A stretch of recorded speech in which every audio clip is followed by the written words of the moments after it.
Olá, muito boa noite para você, telespectador da Rede Vida. Voltamos para mais um bloco com a entrevista do capitão Derrite, do PP de São Paulo. Ele é deputado federal e você pode participar do nosso programa mandando a sua pergunta para 61983695236 ou para o meu Twitter, @DeniRotenburg. Deputado, o senhor está, a gente falou aqui no PP, esse partido já teve muito enrolado na Lava Jato.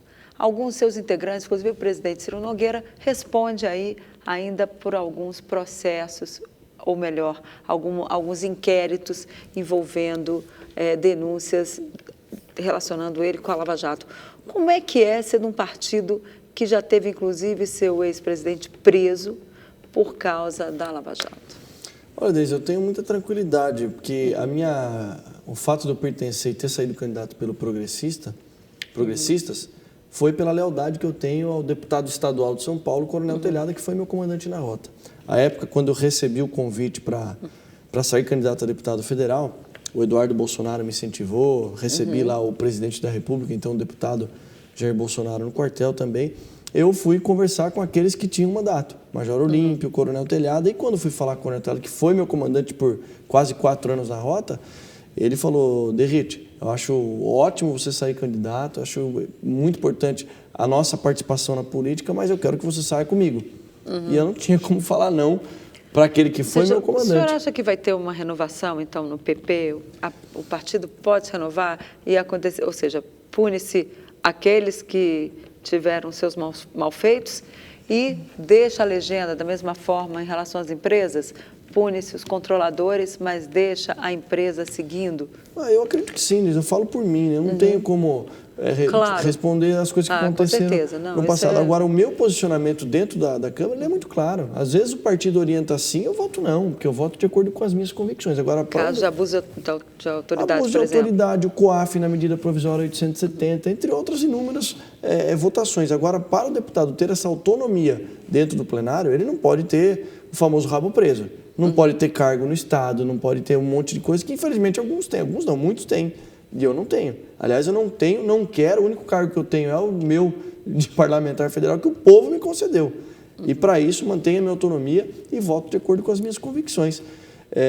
Sei dos problemas do PP, mas também sei que, infelizmente, no Brasil, é difícil a gente pensar um partido que não tenha casos de condenados por crimes de corrupção. Mas eu acredito numa renovação política, sim. A história é responsabilizar, né? O André Luiz de Santos, obrigado, André, lá de São Paulo, boa noite a todos. Ele quer saber aqui da reforma tributária. Você está acompanhando a reforma tributária? Estou acompanhando, tem uma... Existe possibilidade de votação? Importante, né? A reforma tributária, a grosso modo, a gente tem que simplificar os impostos e reduzir a carga tributária. É difícil falar porque o Brasil está num momento de crise. E a receita principal do Brasil vem através dos impostos. Mas tem que encontrar uma maneira, principalmente, de aliviar a carga tributária daqueles que geram empregos no Brasil, que é o empresário. O Brasil tem que simplificar e reduzir a carga de impostos, principalmente daqueles que geram emprego.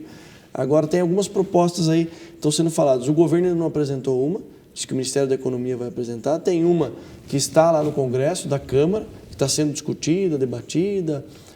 Agora, a nossa esperança é que vote até o final do ano o Congresso Nacional, vote essa reforma tributária para que o país possa andar. A tendência é que seja essa proposta mesmo do líder do MDB, né? Sim, do Baleia Rossi. É o que está sendo falado.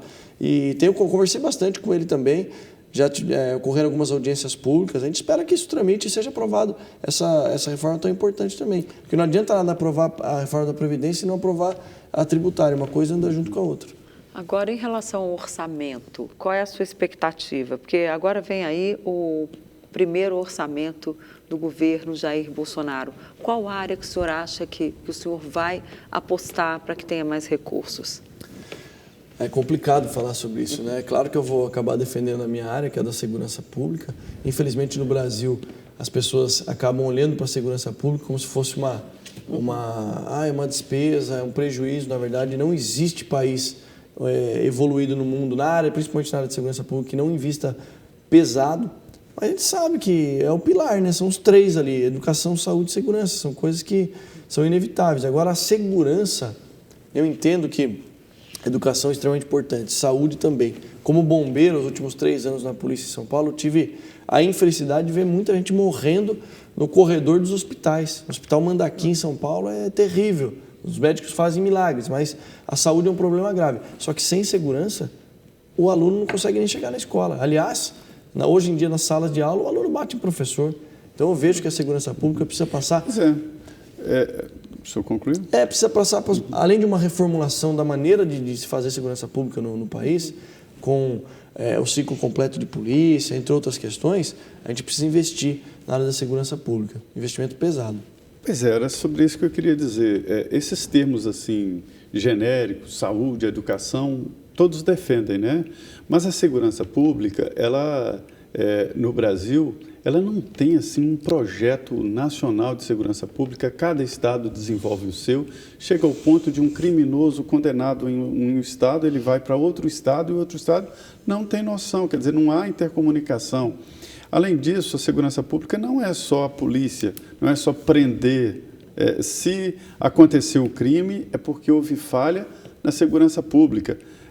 Existem funções, né? E além da repressão, existe uma questão social que a gente não pode deixar de falar. É preciso, sim, um apoio social, porque reduz, não elimina, mas reduz a quantidade de crimes, né? O que está faltando para esta integração?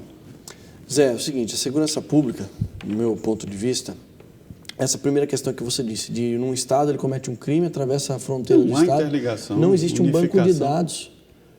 Então, o criminoso vai lá e mata uma pessoa em Minas Gerais, atravessa ali a divisa, ali em Pouso Alegre, sul de Minas, atravessa a divisa, vai lá para Campos Jordão, que é perto, é do lado. O policial militar vai consultar o RG, não existe como consultar, não tem interligação em banco de dados. O RG, isso é um absurdo. Mas a gente tem que fazer justiça, e o Ministério da Justiça, um programa do ministro Sérgio Moro, está correndo atrás disso para a unificação do banco de dados. E todas as entidades de segurança pública, desde a Guarda Civil Municipal... É um projeto anterior até, né? Sim, já vinha com o governo Michel Temer, que ele está colocando em prática. Isso é muito importante. Agora, falar de segurança pública, eu gosto muito de um autor renomado, Gary Becker, escreveu a Teoria Econômica do Crime. Foi até premiado, escreveu em 1968 e ganhou o prêmio Nobel em 1992, um economista. O que ele falava? Lógico que, de maneira bem resumida, que o crime, ele é um negócio. É uma indústria. É uma indústria, como um outro qualquer, como vender cachorro quente, como é uma indústria. E nos países onde a criminalidade ela é muito alta, é porque o custo desse crime é muito baixo. Vale a pena ser criminoso. Compensa para o criminoso estar na vida do crime. É o caso do Brasil. O Brasil acho que é o caso assim, mais explícito disso. Então, o que nós temos que fazer como política de segurança pública? Aumentar o crime sempre vai existir. Aumentar o custo do crime. De que forma ele conclui na sua obra? Como que a gente aumenta o custo do crime? Primeiro, com uma polícia eficiente. Investindo na polícia. E quando eu falo polícia, aqui no Brasil, Zé e Denise, nós temos 2 polícias realizando a persecução penal. Uma polícia ostensiva, que é a polícia militar, e uma outra fardada, ostensiva, e uma outra polícia judiciária. Então começa a ocorrência lá com o policial, se depara, aí ele vai e leva para o distrito policial para que seja instaurado um inquérito policial. Tem 3 países no mundo, Zé, que fazem isso. Aí ele sai Aí sai.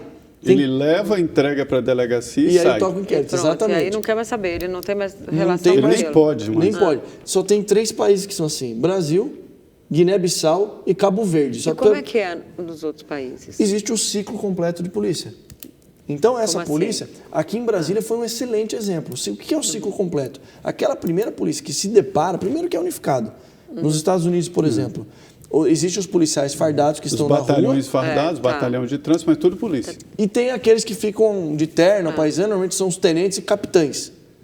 Mas pertencem à mesma polícia. E o ciclo completo, o que acontece? Aquele que depara com o crime, ele inicia e já envia direto para o Poder Judiciário. Aqui em Brasília foi um grande exemplo. A Polícia Militar aqui instaurou o TCO. O que é o TCO? É o começo disso, é o termo circunstanciado de ocorrência. Só que isso só serve, é um boletim eletrônico, que ele envia, registra ali, e a pessoa vai receber a informação de qual data ela tem que ir no Poder Judiciário. Só que isso só vale para os crimes de menor potencial ofensivo, aqueles que são abrangidos na Lei 9.099. Qual que é a grande vantagem? A polícia fazendo isso, a Polícia Militar, A vítima ela é punida 2 vezes. Quando acontece o crime, ela é punida, ela foi vítima. Depois ela vai até um distrito policial. Fica cerca de 8, 9, 10, 12 horas dentro de uma delegacia esperando para ser ouvida. Para ser ouvida e para que seja instaurado ali um inquérito policial, que não resulta em nada. Essa que é a verdade. Esse inquérito policial, depois ele é encaminhado à justiça. Exatamente. Daí depois e detalhe, aquele se o Ministério Público decidir. E aquele policial... Ainda passa pelo Ministério Público, então, bem lembrado. E a vítima é punida quando sofre o crime, depois fica no DP, e o policial militar fica lá no DP também. Preso. Preso junto lá. O que a PM de Brasília fez? Implantou o TCO, e só por não ter os policiais militares presos no distrito policial e fazendo o serviço deles de ostensividade, evitando que o crime aconteça, reduziu, Zé Maria, 68% de indicadores criminais. Nós estamos falando de quase 70% de redução. No caso, você citou os Estados Unidos, quando um policial leva alguém que cometeu um crime mais simples, por exemplo, dirigir embriagado, em questão de horas ele estará de frente ao juiz. E se fizer o play barganha, ele já sai de lá condenado. Então, voltando no Gary Becker, polícia eficiente. Isso passa por uma reestruturação da maneira de se fazer, da polícia atuar aqui no Brasil.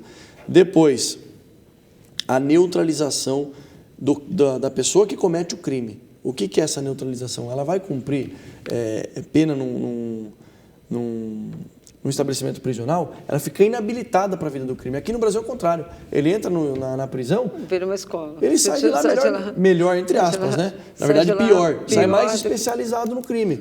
E outro detalhe, a gente tem que passar por uma reformulação na legislação. Foi o que eles fizeram lá. Aumentar o custo do crime, aumentando penas, etc. O senhor está defendendo a unificação da polícia, então?